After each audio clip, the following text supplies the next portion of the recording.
Assalamualaikum warahmatullahi wabarakatuh. Saya Muhammad Amirul Haq dengan NIM 0712011079. Nah, pada kesempatan kali ini saya akan menjelaskan mengenai bisnis plan terhadap bisnis saya, yaitu sebagai poster designer. Nah, sebelum lanjut ke bisnis saya, terlebih dahulu kita harus tahu apa itu bisnis plan. Nah, apa sih bisnis plan itu? Bisnis plan adalah dokumen tertulis yang menjelaskan tentang sifat dari sebuah bisnis. Nah, sebuah bisnis plan itu sudah sepantasnya mengandung strategi penjualan dan pemasaran dengan detail, kondisi pendanaan, serta perkiraan pendapatan dan pengeluaran selama bisnis tersebut berjalan. Nah, selanjutnya, bisnis plan itu memiliki beberapa poin. Nah, poin yang pertama adalah executive summary, kemudian company description, kemudian yang ketiga service and product, yang keempat market analysis, yang kelima competitor and benchmarks, kemudian marketing plan strategy, organization and management, financial, dan closing and contact. Jadi ada 9 poin dalam business plan. Kemudian yang poin yang pertama adalah executive summary. Nah, dalam executive summary ada poin lagi, yaitu yang pertama elevator pitch. Nah, di sini saya menjelaskan bahwa bisnis yang akan saya jalankan adalah bisnis jasa pembuatan poster atau poster designer, di mana saya akan menyajikan beberapa prototype poster yang bersifat relevan terhadap informasi terkini yang bisa membuat para konsumen akan mudah tertarik dan berlangganan. Nah, poin kedua adalah mission statement. Visi saya adalah meningkatkan kebutuhan akses informasi ke masyarakat melalui media online berupa poster digital. Nah, misi saya adalah mengikuti perkembangan teknologi poster dan desain terkini. Yang kedua, menitik beratkan kepuasan konsumen dari segi pelayanan, hasil desain, dan ketepatan waktu. Yang ketiga, mengikuti berbagai kompetisi terkait bisnis poster. Poin yang ketiga adalah business value. Nah, fokus awal sebagai poster designer yaitu menetapkan para pengguna sosial media baik di dalam daerah maupun di luar sebagai target pasar. Nah, khususnya komunitas ataupun organisasi yang hanya bergerak secara online. Kemudian untuk poin yang kedua dari business plan adalah ada yang namanya company description. Nah, dalam company description terdapat mission and value. Nah, dengan menitik beratkan kepada kepuasan dan kepercayaan konsumen kepada kami, nah ini akan menjadi nilai lebih bagi usaha kami. Nah, hal tersebut dapat meningkatkan jumlah konsumen dan loyal kepada kami. Selanjutnya, location. Nah, lokasi utama di negara Indonesia karena ada kemungkinan klien atau konsumen ini merupakan warga negara selain Indonesia. Karena yang namanya digital pasti dapat diakses oleh seluruh netizen atau orang yang ada di internet. Kemudian yang ketiga adalah legal structure. Nah, konten bersifat umum dan berpendidikan, yang artinya poster yang disajikan tidak mengandung unsur sara atau di luar dari hal tersebut. Maka dari itu, kami bertekad untuk menjadikan perusahaan yang kami buat ini terdaftar sebagai PT. Kemudian yang keempat adalah ada yang namanya achievement. Walaupun di sini saya belum ada penghargaan, saya di sini belum ada penghargaan yang sama sekali yang pernah saya dapatkan sebelumnya terkait pembuatan poster.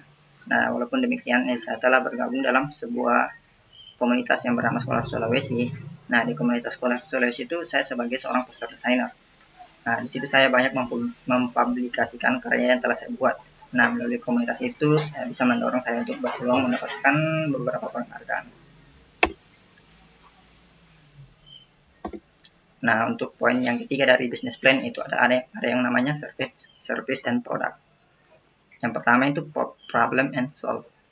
Nah, namun karena semakin majunya teknologi perkembangan di bidang pembuatan poster, semakin majunya teknologi perkembangan di bidang pembuatan poster pun juga semakin maju. Nah, kini terdapat aplikasi yang bersifat instan, yang dimana non-designer pun bisa membuat sebuah poster sendiri. Nah, ini merupakan masalah bagi seorang desainer yang membutuhkan konsumen yang lebih. Nah, solusi permasalahan ini dapat kita selesaikan dengan menggunakan prinsip. Nah, apabila tercipta sesuatu yang baru, maka jadikan itu sebagai solusi, bukan sebuah masalah. Nah, walaupun konsumen berkurang, tetapi tenaga yang kita butuhkan juga tidak banyak. Nah, dengan menggunakan aplikasi tersebut, sehingga masalah itu tertutupi. kemudian value and proposition. Nah, selain dari solusi di atas, kita bahkan bisa membuat itu lebih menarik dengan menggabungkan skill yang kita miliki dengan beberapa fitur yang tersedia pada aplikasi tersebut, sehingga desain yang tercipta selalu terupdate dan relevan dengan kebutuhan terkini, dikarenakan format yang sudah disediakan di dalam aplikasi tersebut sesuai. Yang selanjutnya, poin yang keempat, market analysis. Nah, yang pertama adalah industry description. Berdasarkan data dari tools online Google Trends, penelusuran terkait poster desainer dari tahun ke tahun tidak stabil, yang artinya perubahan terjadi tidak secara signifikan. Nah, kalau kita lihat berdasarkan grafik pada tahun 2015, angka menunjukkan 100% penelusuran terkait poster desainer sebagai angka tertinggi. Pada tahun 2018, angka tertinggi menunjukkan 84%. Dan pada tahun 2020, angka tertinggi menunjukkan 54%. Nah, ini artinya terjadi penurunan dari tahun ke tahun, walaupun kadang perubahan tidak stabil, seperti pada grafik dari Google Trends berikut. Nah, kemudian, namun, kalau kita analisis dari penelusuran perharinya melalui tools online Brand 24, seperti gambar berikut, nah, maka akan didapatkan data sebagai berikut.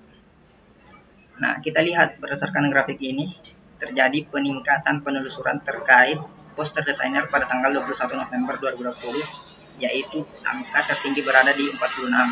Nah, angka 46 ini merupakan sumber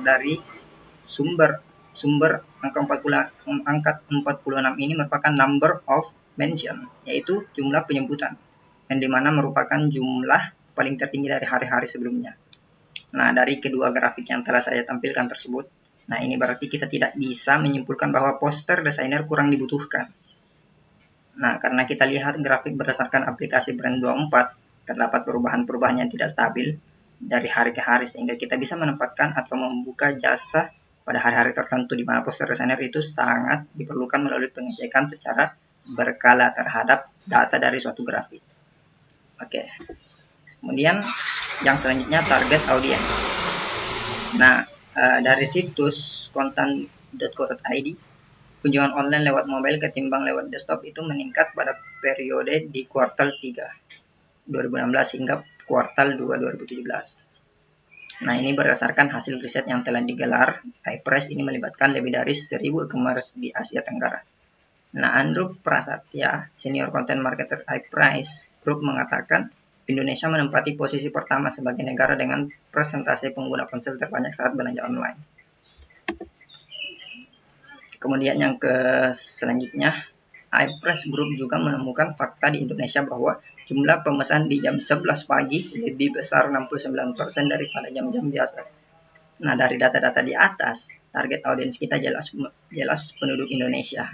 Karena pusat penyebar luasan poster dilakukan secara online di sosial media, pengeluaran rata-rata mencapai hingga 481.000 secara online tersebut merupakan peluang yang besar bagi poster desainer, terutama dalam memanfaatkan target user tepat di jam 11 pagi. Selanjutnya, competitive analysis. Nah, banyak poster infografis yang tidak menawarkan solusi atas masalah yang mereka hadirkan. Nah, kompetitor atau pesaing yang dihadapi adalah mereka yang profesional dalam meriset suatu data real secara berkala, yang sekelompok perusahaan yang memiliki tenaga poster desainer masing-masing sehingga akan mengurangi kebutuhan poster di masyarakat. Nah, walaupun poster ditujukan untuk sekitar penduduk Indonesia, tapi besar kemungkinan engagement terkait bisnis pembuatan poster ini bisa sampai ke negara luar karena public relation yang terbangun secara online. Nah, persaingan antar negara juga merupakan sesuatu yang sangat ketat. Nah, berikut contoh data analisis perbandingan antara penelusuran poster desainer di negara Indonesia dengan negara Australia. Nah, grafik yang berwarna biru menunjukkan Indonesia, sedangkan yang berwarna merah menunjukkan Australia. Nah, dari grafik tersebut, kita lihat penelusuran poster di negara Australia sangat banyak dibandingkan di Indonesia. Berarti ada dua kemungkinan, terdapat banyak poster desainer di Australia dibanding Indonesia, atau terdapat banyak kelompok individu yang butuh jasa pembuatan poster di Australia dibanding Indonesia. Nah, jika kemungkinan pertama terjadi,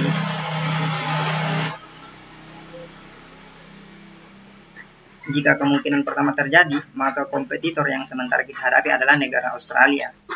Kita bisa saja mendapatkan klien atau konsumen dari luar, atau mereka yang dari Australia bisa saja mendapatkan konsumen dari negara kita, karena faktor penggunaan bahasa pada poster itu fleksibel.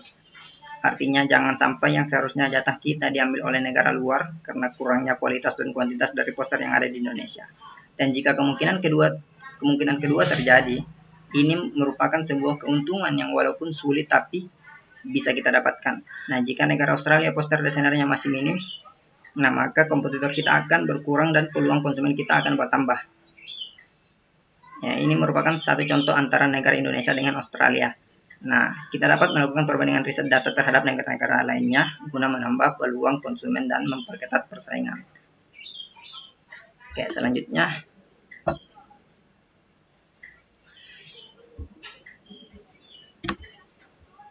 Nah, ada yang namanya projection.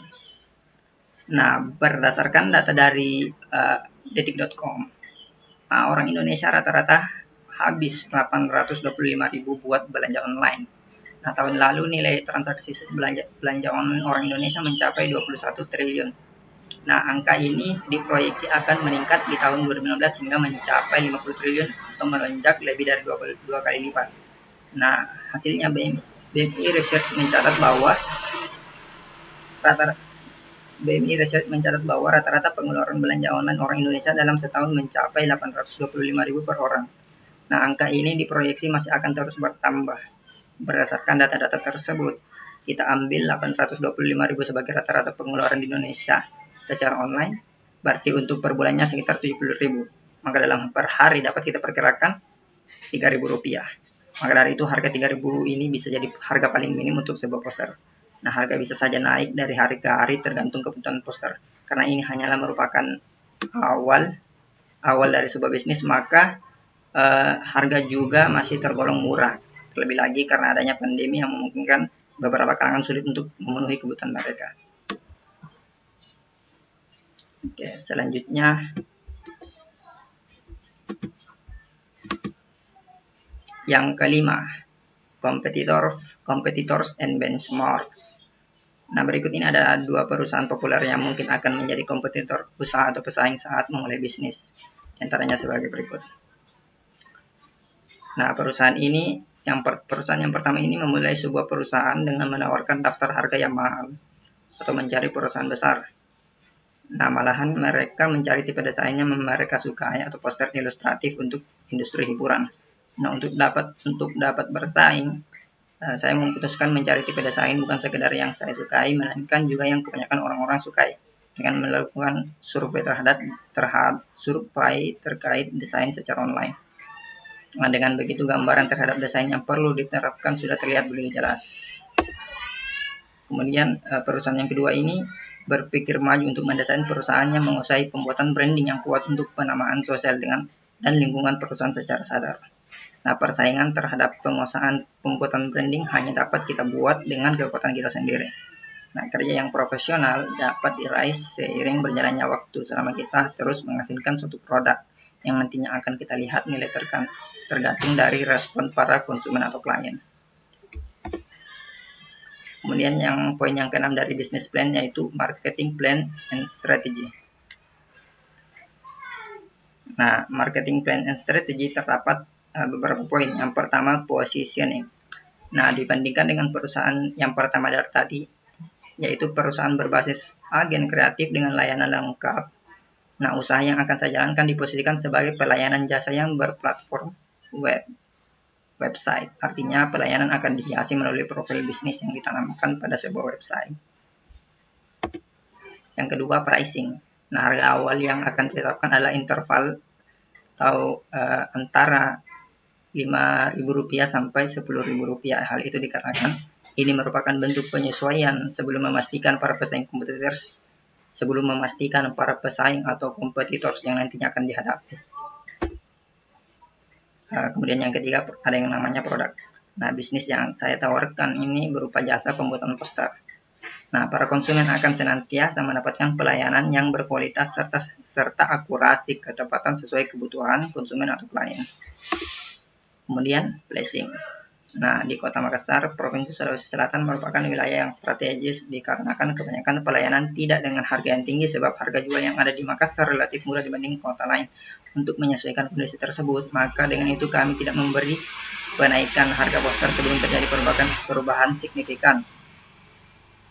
Kita tidak akan memberi penaikan harga sebelum terjadi perubahan signifikan untuk wilayah di Kota Makassar. Oke, kemudian promotion.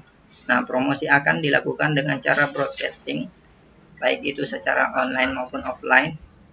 Nah, broadcasting informasi profil bisnis yang dilakukan secara offline akan disebarkan melalui sebuah poster. Nah, begitupun dengan secara online akan disebar menggunakan poster dan caption, tapi melalui secara broadcasting digital, yaitu WhatsApp dan aplikasi sosial media lainnya. Kemudian yang ketujuh, organization and management. Nah, member yang akan membantu proses pembuatan poster akan membantu dalam proses survei. Artinya terdapat beberapa posisi dalam bisnis ini. Yang pertama, sebagai pembuat poster. Yang kedua, seseorang yang mempunyai potensi dalam hal melakukan survei. Dan yang ketiga, seseorang yang mempunyai skill dalam hal public relation. Nah, ketiga komponen ini akan kami utamakan walaupun masih banyak komponen lainnya yang akan kami butuhkan, seperti secretary dan empowerment and development. Nah, untuk manajernya saya sendiri. Kemudian akumulasi per bulan. Yang pertama kas Rp500.000, piutang Rp100.000, perlengkapan pendukung tab Android Rp4 juta, listrik Rp200.000, totalnya Rp4.800.000. Nah, kemudian yang terakhir yaitu poin yang ke-9 dari business plan, yaitu closing and contact. Nah, dengan bergabung bersama kami, maka pelayanan akan terjamin berkualitas. Jika tidak demikian, maka uang Anda 100% kembali. Oke, untuk informasi lebih lanjut mengenai bisnis kami ini, Anda dapat menghubungi beberapa kontak di bawah ini. Email muhammadmirulhaq66@gmail.com. Itu adalah email saya. Kemudian Instagram saya @muh_amirul_haq. Kemudian kontak saya 0+62856570358816. Oke, sekian. Saya ucapkan terima kasih atas perhatiannya. Thank you, keep your business up. Terima kasih sekali lagi, terima kasih atas perhatiannya. Semoga apa yang telah saya sampaikan bisa dimaknai dengan baik dan diserap dengan baik. Oke, demikianlah yang dapat saya sampaikan. Kurang lebihnya mohon dimaafkan. Wassalamualaikum warahmatullahi wabarakatuh.